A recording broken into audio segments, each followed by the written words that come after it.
자, 그 다음에 마지막으로 이제 점유 회수 청구 소송이 되겠습니다. 그 점유자가 점유를 침탈당한 때는 그 물건의 반환 및 손해배상을 청구할 수 있는데 이러한 점유 회수 청구권은 본권의 유무와는 관계없이 점유 그 자체를 보호하기 위해서 인정되는 물권적 청구권이다 라고 했습니다. 민법 204조에 그 점유자가 점유 침탈을 당한 때는 그 물건의 반환 및 손해배상 청구할 수 있다. 전항의 청구권은 침탈자의 특별 승계인에 대해서는 행사하지 못한다. 그러나 승계인이 악인 때는 그러하지 아니하다. 그리고 청구권은 침탈당한 때로부터 1년 내에 행사해야 된다. 이런 규정을 두고 있어요. 자, 이것은 일단 그 점유회수 소송의 약간 그 의의를 여러분들이 좀 생각을 해봐야 되는데, 만약에 그 점유회수 소송이 없다 그러면 어떻게 되겠어요?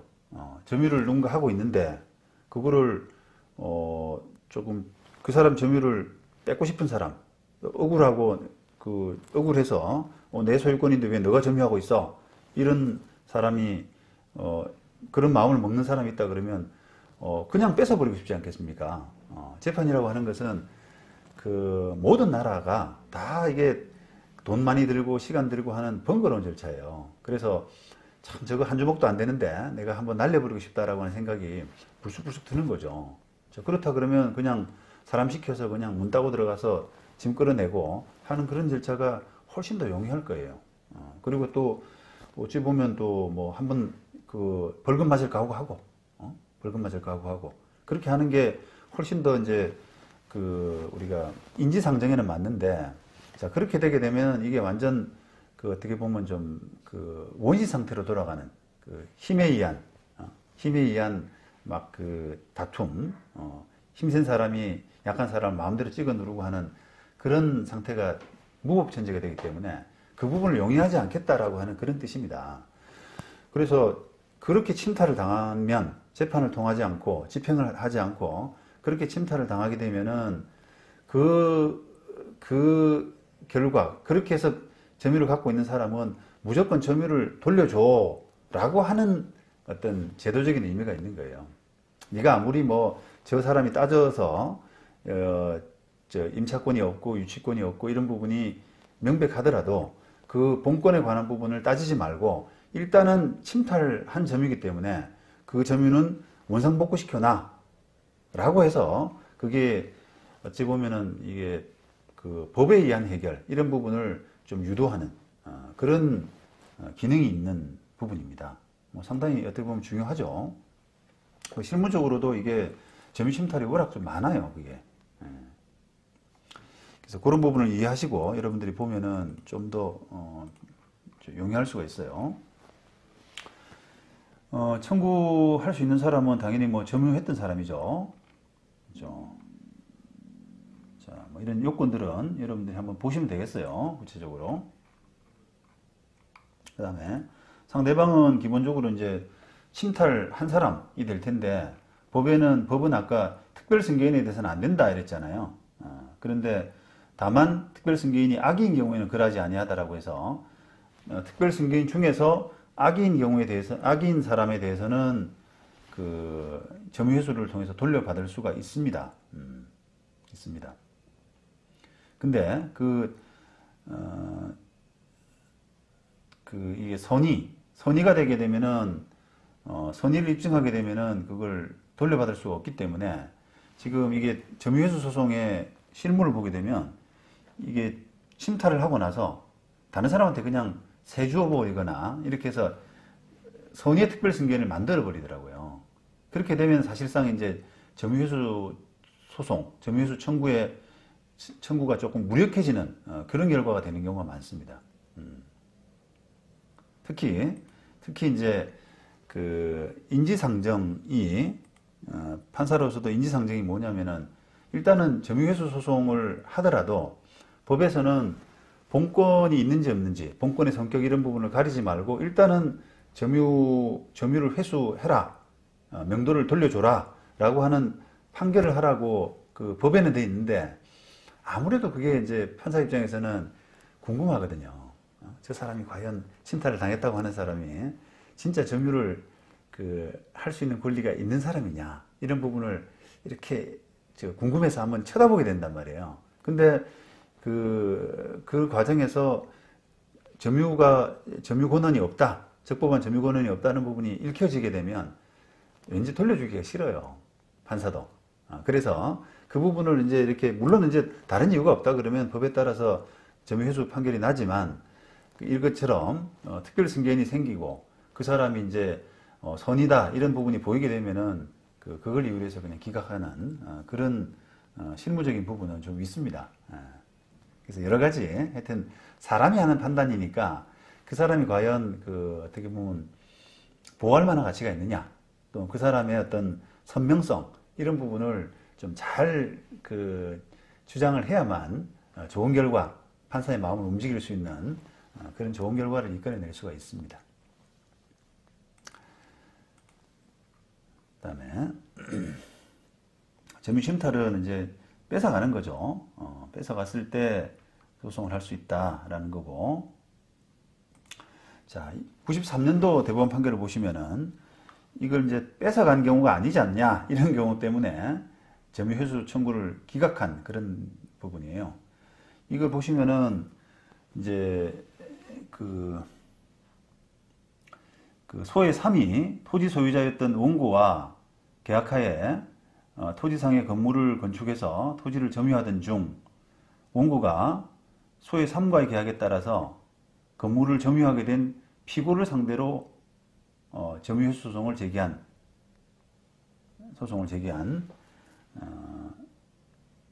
사건입니다. 3과의 계약에 따라서, 그러니까 지금 점유회수 소송을 했어요. 점유를 뺏긴 사람이. 근데 점유를 가져간 사람이 피고인데요. 그 사람 상대로 점유회수 소송을 했는데, 이 사람 피고가 점유 가져오게 된 경위가 실제 점유하고 있는 사람, 실제 점유하고 있는 소의 3위입니다. 소의 3을 살살 꼬드겨서 그냥 합의해서 가져온 거예요, 그 부분을.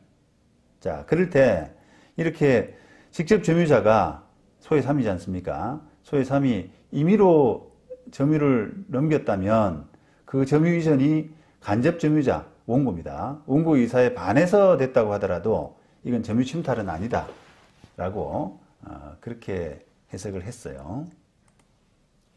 그래서 실무상으로 봐도 이런 경우가 참 많아요. 그걸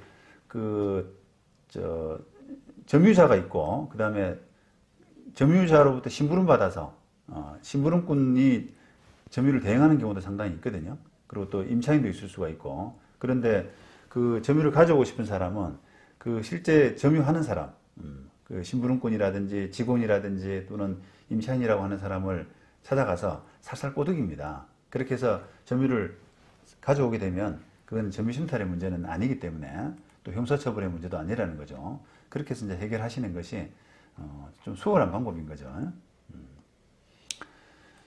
그 다음에 2012년도 그 재개발 조합이 징수금 채권 등을 이유로 유치권을 행사하던 중에 해당 아파트가 피고에게 낙찰이 됐어요.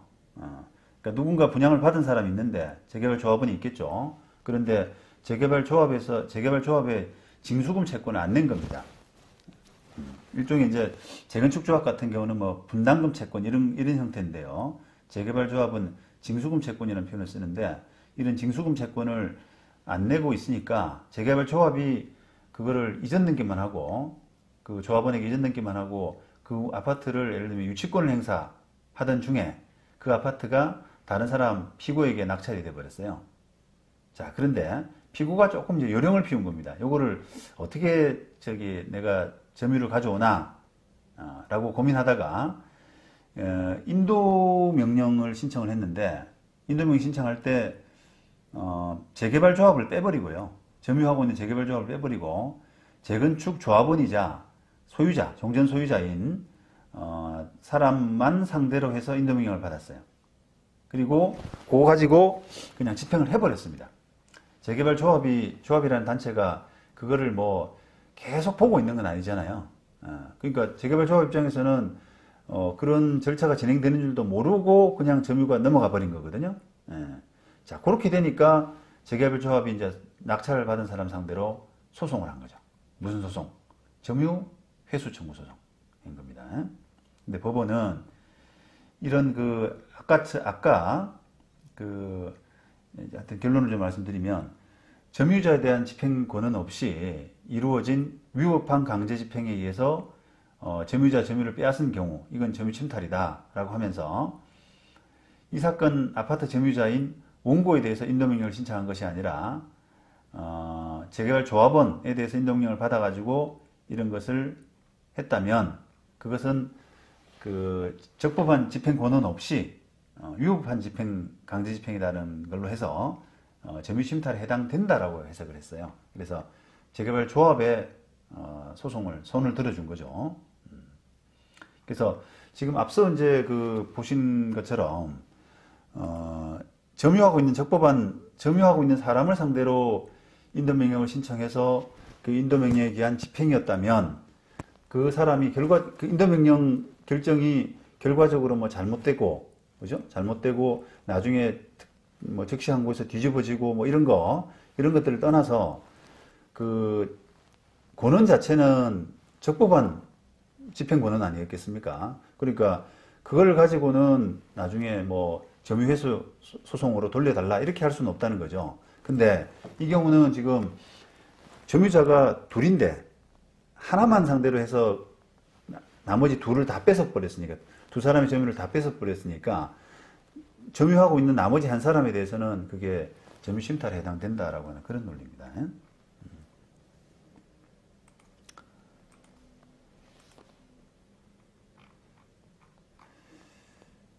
자, 그 다음에 뭐 입증은 결국은 간단하죠. 점유 회수 소송의 입증은 점유를 하다가 뺏겼다, 요것만 입증하면 돼요.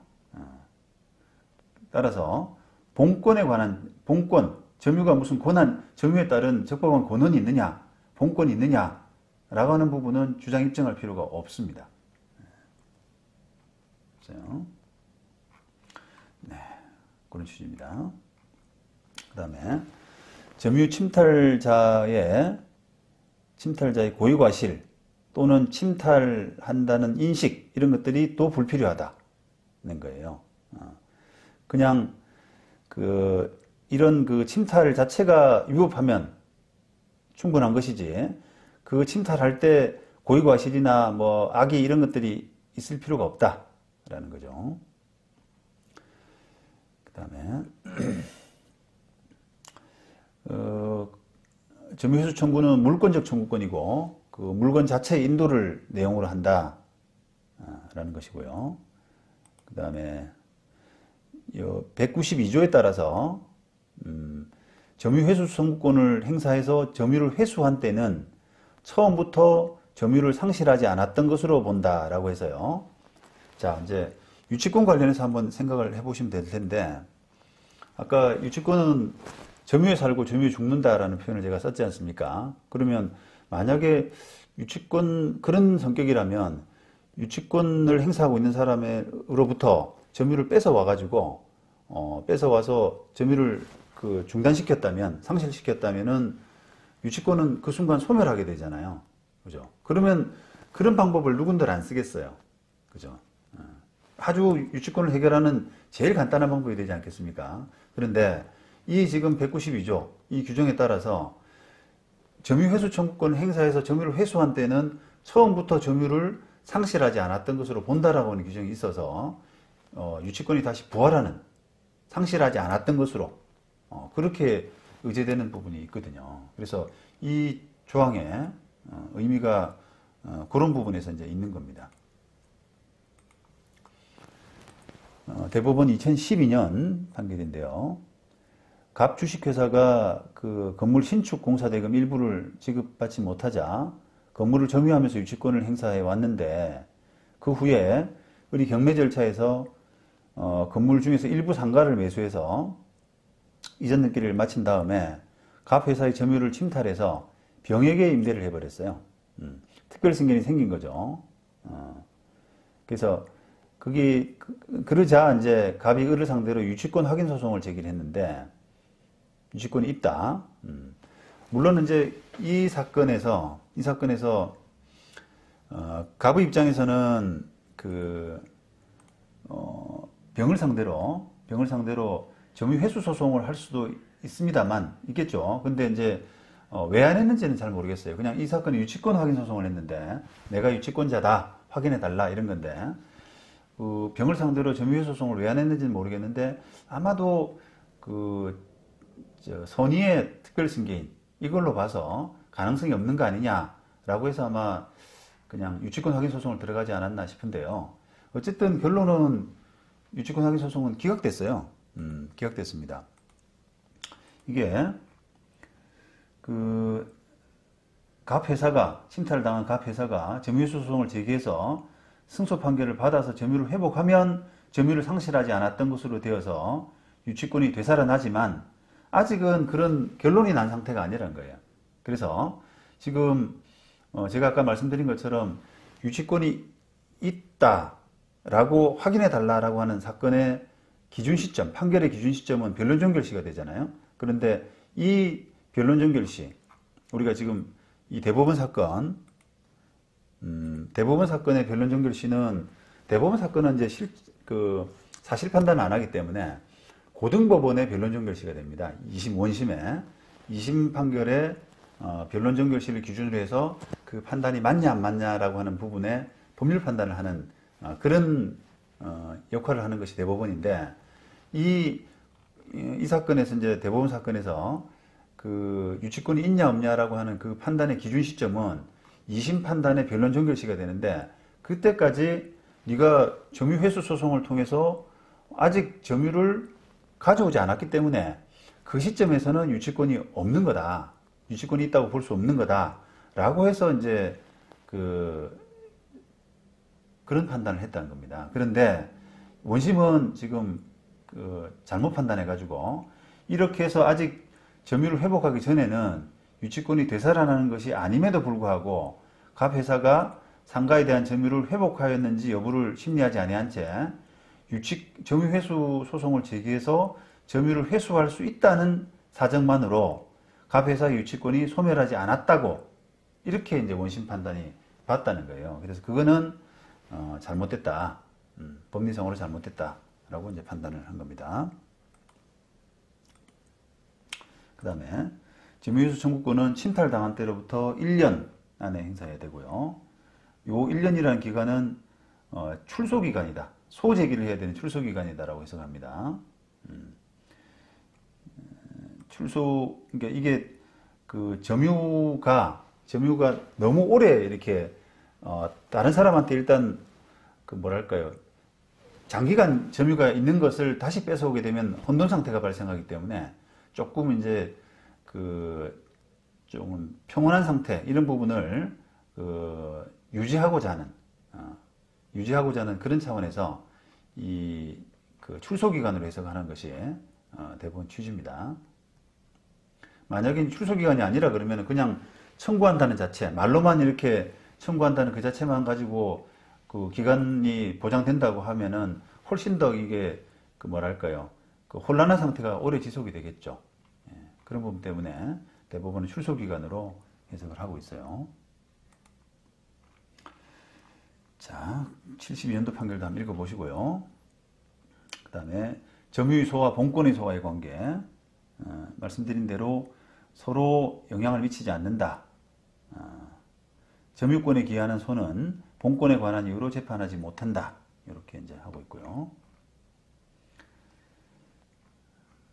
그 다음에 이제 그런 부분 때문에 서로 재판, 본권의 소와 점유의 소는 독립성을 가져서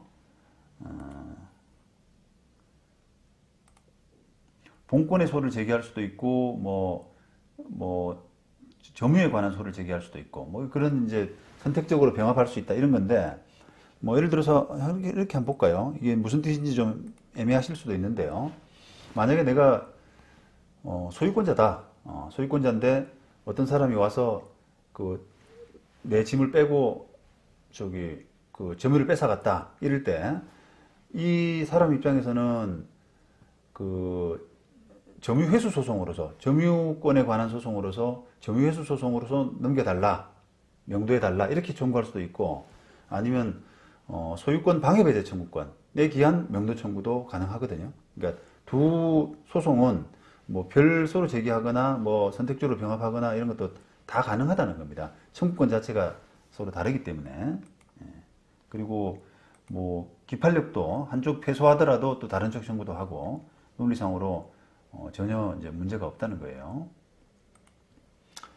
그 다음에 마찬가지로 서로 성격이 틀리기 때문에 침탈자에게 그 점유물에 관한 본권이 있다고 하더라도 이는 점유회수 소송에서의 정당한 항변 사유가 될 수 없고, 법원은 본권에 관한 이유로 원고 청구를 배척할 수 없다.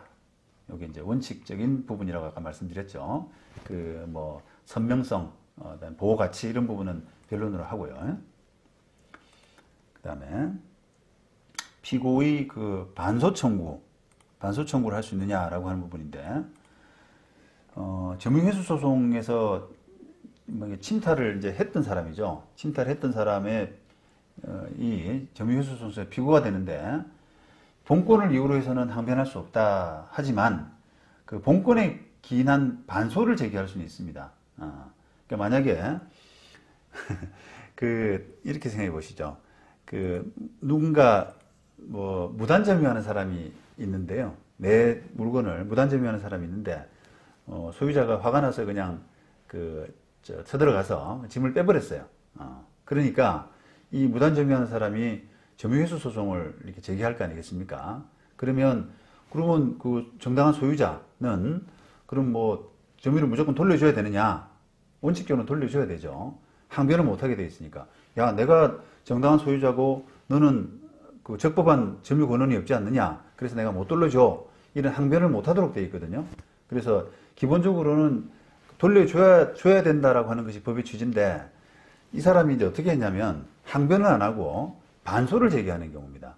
점유 회수 소송에 의해서 명도라고 하는 그 부분의 본소에 대해서 반소로, 만약에 내가 이게 돌려주게 되면은 다시 그 소유권에 의한 방해배제 청구권에 따라서 다시 돌려달라라고 하는 반소를 제기하는 이런 경우가 될 수가 있어요. 그거는 가능하다는 거고, 그렇게 되면은 이 법원 입장에서는 본소도 인용, 그죠? 침탈을 했으니까 본소도 인용, 반소도 인용 이렇게 되는 거예요. 자, 그러면 둘 다 명도하라 이렇게 판결을 받았으면은 실질적으로 누가 이기냐라고 하게 되면은 결과적으로는 본권의 소에서 승소한 사람이 보호받게 되는 그런 구조가 됩니다. 그런 구조가. 그 집행 실익이 없다는 거예요. 그죠? 만약에 점유회수 소송에서의 승소 판결을 근거로 해서 집행을 하게 되면은 나중에 어차피 갔다가 바로 돌아오게 되잖아요. 또 집행을 하게 되기 때문에. 그러니까 이제 집행이 사실상 안 돼서 결과적으로는 본권을 가진 사람이, 본권에서 승소한 사람이 이길 수밖에 없는 그런 구조가 될 수밖에 없습니다. 그래서 그런 부분들도 조금 요령인 것 같아요. 점유회수 소송 이런 부분들이 워낙 이게 특히 유치권 사건, 공사대금 이런 사건을 두고 점유 침탈이 이렇게 많이 일어나는데, 이 부분을 뭐 이해는 합니다. 그게 뭐 워낙 재판이라는 게 오래 걸리고 들어간 돈은 이해관계는 크고 하기 때문에 뭐 점유를 뺏어서 이렇게 빨리 해결하고 싶은 부분은 이해가 되는데요. 근데 어쨌든 점유회수 청구라는 것이 제도적으로 있기 때문에 그런 부분을 조금 요령 있게 다루는 그런 뭐 실무적인 감각은 좀 필요할 것 같아요. 자, 그 다음에 자력구제입니다. 이거는 이제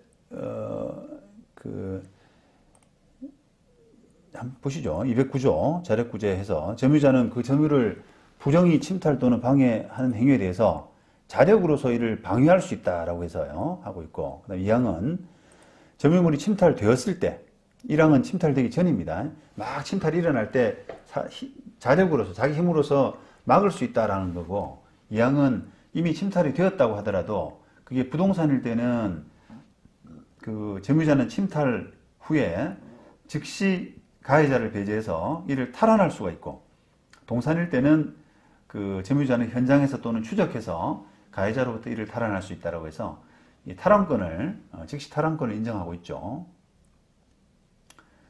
그래서 자력 방어도 가능하고 그 다음에 즉시 탈환하는 것도 가능하다. 이거는 이제 그 상당한 시간이 흐르기 전에는, 상당한 시간이 흘러버리면 침탈자의 사실상 지배가 이제 확립돼 버리지 않습니까? 그때는 이제 별 수 없이 점유회수 소송을 통해서 해결해야 되지만, 그게 사실상의 지배, 침탈자의 사실상의 지배가 확립되기 전이라면 그냥 자력으로서 탈환하는 게 좀 더 여러 가지 면에서 합리적이고 또 부득이하다는 그런 부분의 판단인 거죠. 네. 그래요. 여러분들이 그 판결들은 조금 읽어보시면 되겠습니다. 자, 오늘은 시간이 조금 길어졌네요. 예. 자, 오늘 여기까지 하고 내일은 그 보존 처분에서의 쟁점, 이 부분을 이야기를 좀 나눠보겠습니다. 네, 수고하셨습니다.